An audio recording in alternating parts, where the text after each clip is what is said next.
Settings. Accessing archive. Authorizing. Access granted. Accessing file.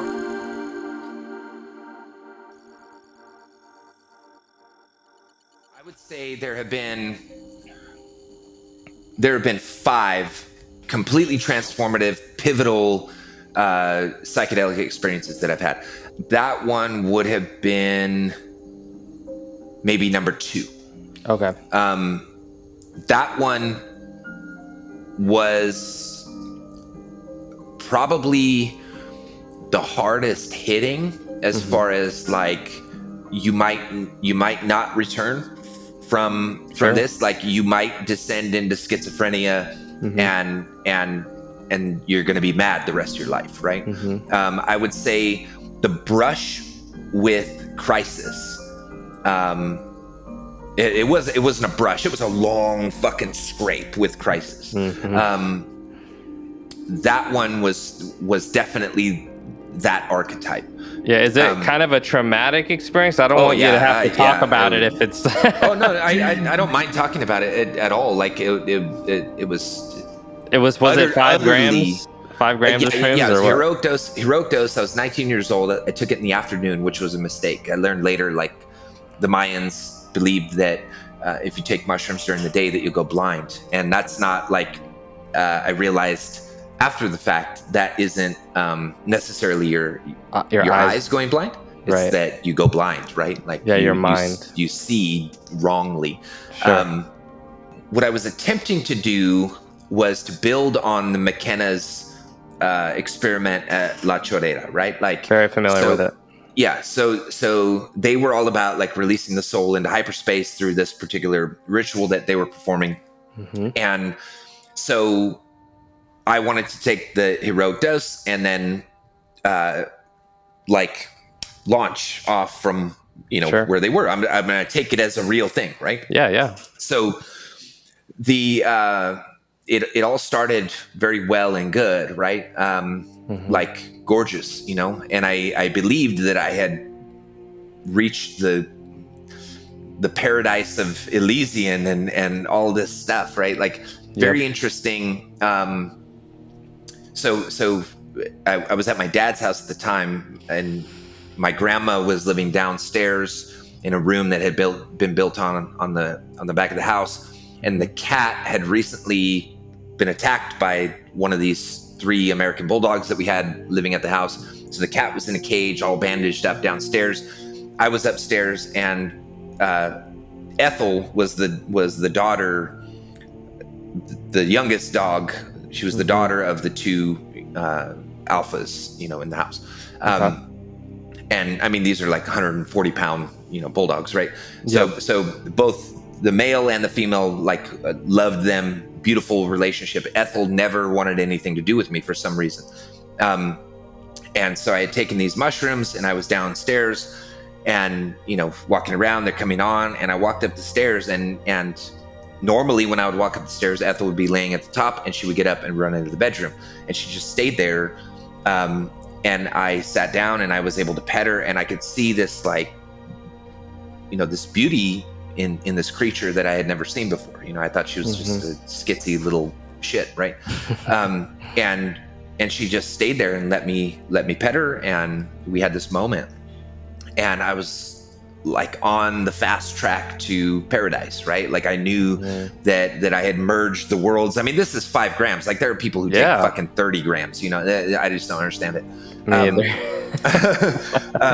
So I walked upstairs, by this time it's like maybe 4 in-the-afternoon, and I'm walking around and I'm just feeling it. Like this is just as the mushrooms are coming on, right? Like I have no idea what's in store for me. And so I make my way back downstairs in this state, and I go and I see the cat sitting in this cage. My grandma is sitting in here. The door's open, and I'm looking down at the cat, and she's kind of like her eyes are all closed, and you can tell she's hurting. And I'm in this state, and I'm like, I'm gonna let the cat out, right? Like we're on our way. Like the cat's gonna be healed. I'm gonna let it out of its cage. We're gonna free all the souls of all the cats. We're going to free all the souls of all the captives, you know, and with this one act that I'm performing with this cat of just pure faith, pure trust. And my grandma's like, what are you doing? You know? And I'm like, nah, I'm just going to let the cat out. She's like, the cat's hurt, you know? You can't let it out of the cage. And I'm like, that was the moment that things turned, right? It was the seed of doubt was implanted into my mind, and for good reason, right? Because I wasn't thinking clearly.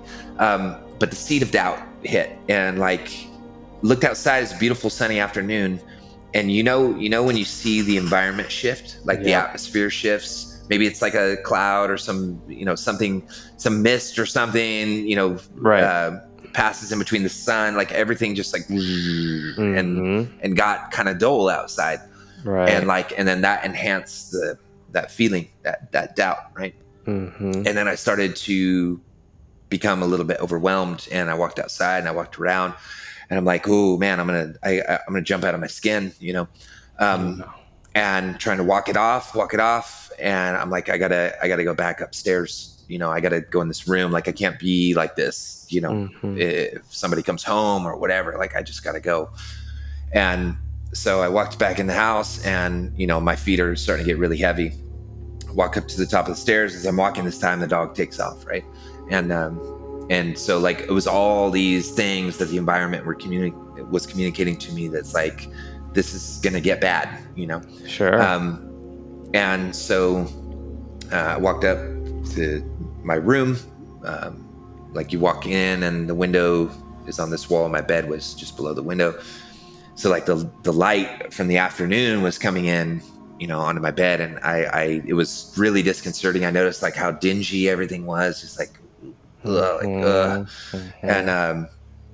I just lay down, and like, you know, it's at that moment, all you can do, like when you realize that you're so far in that you can't do anything to stop it, but time is just like ticking by, you know? And like all of this stuff keeps happening more and more, and then you get that fatigue where you're like, oh fuck, like like this is not even started yet, you know? Totally. And it was getting like ugly, and like ugly visions, and I was starting, you know, like, you try to keep your eyes open and you're like, oh, it's so, and you close your eyes, but you can't, you know, like closing your eyes there's no relief, you know. And I started to see like these like tentacles, like they were like citrine or something, like kind of orange crystalline, you know. You get that feeling in your joints. It feels like a citrus, you know, like an orange has been squeezed in your joints or something, and it, like, just feeling very uncomfortable.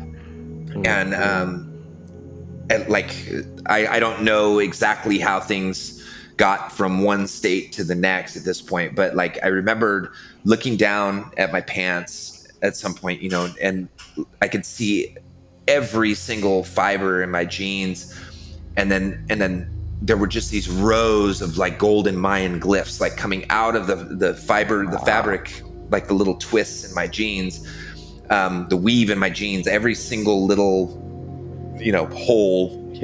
It just started pouring into my eyes, man. And like, that's with my eyes open, and then close them, and there's no distinction. It's just like the scene gets a little bit lighter or something with your eyes open, but it all completely disturbing. And so, you know, like the environment becomes the same with your eyes open, eyes closed, right? So it doesn't matter. Like, and I know that I'm in a space, I know that I'm in a room, but the room is now covered in like these gelatinous, like intestines are like weaving through the walls, and they're pushing these like Giger looking babies through. They're all like oil slick, and like the intestines would like seize up, and it would push these things through like shits, you know, or something. And they would feed out, and like it was like this wall remained in my room, and I could see my body with my eyes open. I could see it, you know, I wasn't wearing shoes. I could see my feet, and then I closed my eyes, and like I was like laying on my hand at one point, and my fingers were like twitching. And as they were twitching, they were hitting the side of my head, and there was like a click, like Morse code, like something was being transmitted. When I closed my eyes, like all on this side that I was laying on was all like a gray alien. Like my fingers, my hand became like one, like a thumb, an opposable thumb, and then two fingers.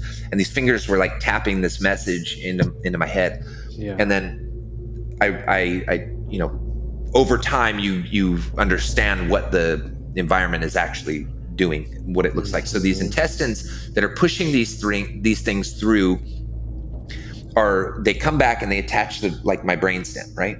And so these taps from this gray alien that is my hand now, tapping this message is like sending pulses of information, something communicating to me into my brainstem, and then my brain is like pushing these little Giger fucking babies out of the back of my brainstem into these intestines, and these things are going through, and then they expand out into space, and then there was this is what like the mushroom actually is in my experience. It's not like a bunch of little elves dancing around. Yeah, it is that, but it's like this other thing, right? It's an entelechy, a consciousness, a being, and it has the party starts when it can reveal itself to you, right? Like that's when you're paralyzed and it gets to do its thing, right?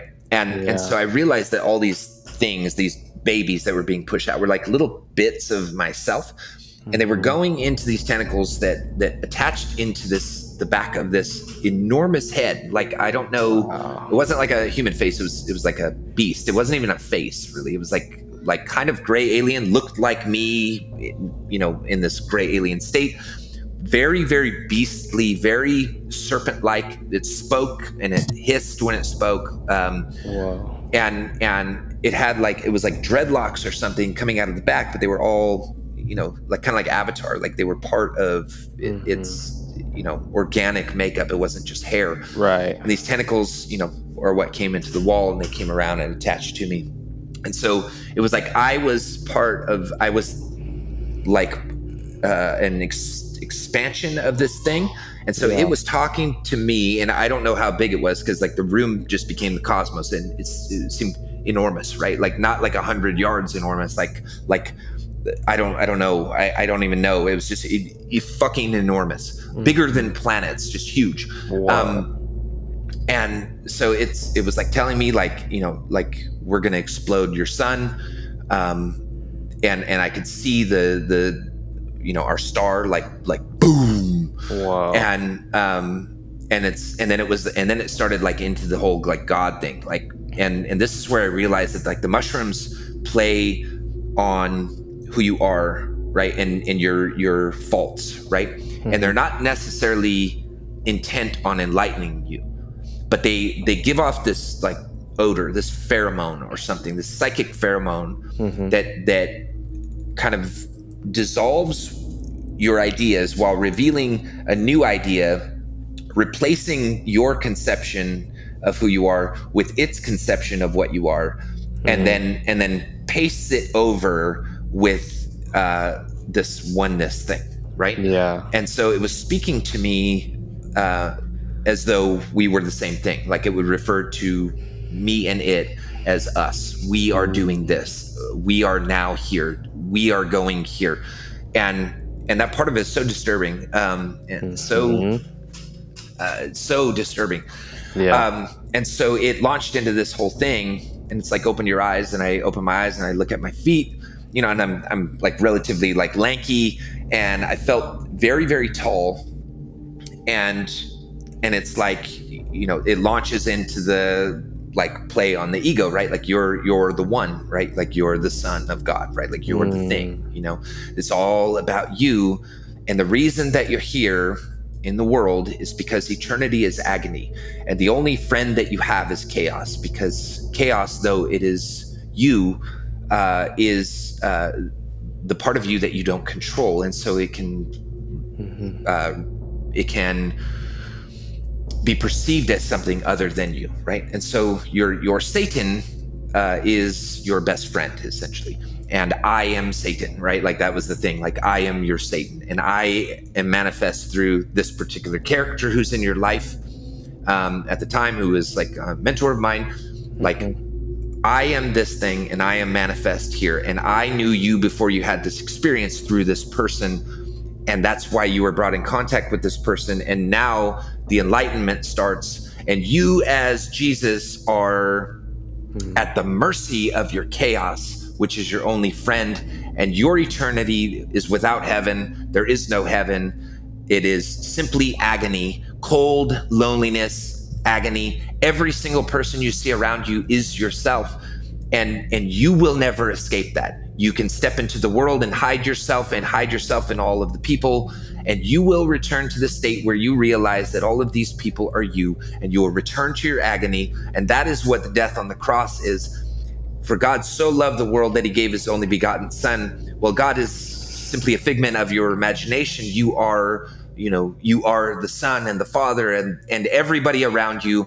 And you choose to embody yourself in the world. And the reason that there's suffering and pain in the world is because your existence in eternity is agony. And so you can never, ever remove suffering from the world. It simply is as it is. Any happiness you experience is you mystifying yourself. You've set yourself up with a sequence of illusions that has brought about a feeling of being happy or complete. But the truth of the matter is that you are in fact all one. And this is agony because it's pure loneliness. All of this just complex of just, shit. And it just went on and fucking on and on and on and on. And then, I'm just weeping. I was paralyzed. I could not move, completely plastered the bed, just weeping. No time, no sense of I gotta do something. Is this going to end? Like none of that matters. It's just, this is the raw truth of the universe. And that was that, right? And so, obviously, finally, I tried to pick up the phone, call my mom at one time. And she's like, well, I have something for you that I'd like to give you on Tuesday, right? And I'm like, no, like I don't need anything. I don't want any gifts, later it was pointed out to me by a friend of mine. This is many years later. He's like, that's like the most astute thing that your mother could have done in that moment is give you a sense of time, right? Mm-hmm. Like I'm going to give you something on Tuesday. Right. And I'm like, I don't know what day it is, but in some way it was like a little bit of like anesthesia or something, right? That like gave me a sense that time was passing. Mm-hmm. But to me, it was like all of these people are just in time and they're all, whatever. So anyway, that's that. I didn't control that thing. I didn't, it felt like something that was done to me. Right. And so we can move on from that. I think I've described it relatively reasonably. So I went about my life for the next years believing this, this was my experiential evidence of the way that reality was, right? It was immediate. It was like a direct message from a thing. And it was not like going to church and having the word of God, given to you out of a book by some dude who has a drinking problem or whatever. Mm-hmm. It was like utterly convincing. Absolutely. I had no way to get outside of myself. And the way it had set it up was that it was impossible to have anybody verify, demystify, or debunk or whatever this experience, because it's so internal, right? Exactly. And so time passed, and like I just had to I tried to talk to people about it, and they're like, yeah, okay, dude. And like I would notice there would be times where people wouldn't listen to me or something, and so I'd get very egocentric and like try to push it on them, and like I am this thing, and it's psychosis, right? Yeah. Absolute complete psychosis. personality dissociation, like schizophrenia, full auditory hallucinations. I mean, this manifested over the years as like hearing booming voices out of the sky, like telling me to get in my car and drive it, 100 miles down the freeway and fucking slam into the center divider or whatever, right? But at the same time, it would also do things like, I'm like, simple. I need a post office, right? And then I'd hear this voice, go left, go right, go left, in some unfamiliar part of town, go left, go right, go around here, boom. And I'd show up at the back of the post office. So there were like these things that were reflecting reality, and then I'm like, okay, I'm convinced I'm going to listen to the voice. I know this is God. I'm going to listen to the voice. I'm going to do the right thing, like believing the whole time that I was just going to be sacrificed at the end of my life or something. And, it was all going to end in a bloody mess, but at least all the people would get to believe, and I would feel self-righteous that I was crucified again or whatever. Like, this is all the narrative that was going on in my head. I lived this. I lived it. And, over time, a little bit of doubt seeped in, right? And I read A Course in Miracles. I had reached total paranoid state at one point. After my grandfather passed away, he left me a little money that I went to South America, took ayahuasca, and that was, the ayahuasca was probably the start. Well, no, it started prior to that. There was this relationship with Christ that was manifesting, but the ayahuasca was kind of a demarcation point. That was another huge experience. But yeah, the ayahuasca showed me that I had value actually to other people. Like, I had gone so many years with my imploding on myself, telling myself these stories while my life got worse and worse, right? Yeah. And so it was very interesting. Like, all these people have these wonderful stories about how psychedelics changed my life. Yeah, they'll fucking change your life, man, for sure. Right. Wow. Anyway, but I realized there that I had some type of value, and it was like there was this selfless thing that I wasn't getting. I was very selfish, self-centered. That was what the whole mushroom trip was about. It's all about you, dude. It's all about you all day long, right? And ayahuasca pulled me out of that, so that it was just an act, right? Like, I was waiting years and years to take ayahuasca. I finally made it, and then somebody else needed help, and I found myself not being able to enjoy my trip that I was looking forward to because I needed to tend to this person and help them. And so I sacrificed something selfish in favor of something selfless, and that was an act that was a truly selfless act that I was not familiar with in my life to that point. And that helped, right? Like, helped change kind of the course of things. And so I had this dream. I was at my grandma's house, and a different grandma than in the story before. Thank you for bearing with me. I know this is long. No, this is, wow. This is an amazing story. Thank you so much for sharing. All right. So I had this dream, and I was in this dungeon. It was like a miry dungeon, like all mud and shit, and circular. And it was like at the bottom of this tower in this castle. So it's all stone. All the stone was covered in moss, and there was an enormous snake in that place with me.